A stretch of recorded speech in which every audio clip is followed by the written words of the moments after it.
সুপ্রিয় দর্শক, আজকে যে ভিডিওটা নিয়ে আসছি এটা হলো ভাইয়া আমার থেকে একটা টোনার আনছিল। এটা হচ্ছে টোনার, আর এইখানে একটা স্টিকার থাকে। স্টিকারটা মূলত এটা সবাই জানে যেভাবে টান দিয়ে খুলতে হয়। তো উনি এটা হালকাভাবে খুলছে, কিন্তু ভিতরে এটা স্টিকারটা রয়ে গেছে। এটা রয়ে থাকার কারণে আপনি দেখেন এখানে কী আছে, আপনার এই যে এটা ভেঙে গেছে।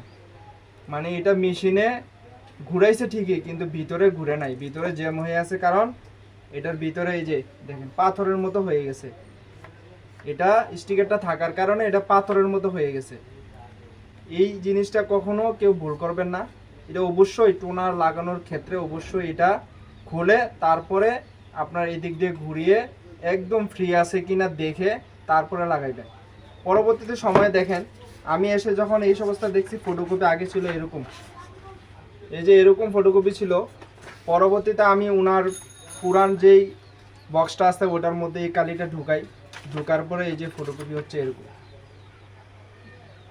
আপনারা সব সময় ইঞ্জিনিয়ারের দোষ দিবেন না, কিছু সময় দেখা গেছে দোকানদারেরা ভুল করে, এই জন্য ভুলের মাসুল এটা দিতে হয়, দোকানদারেই দিতে হয়।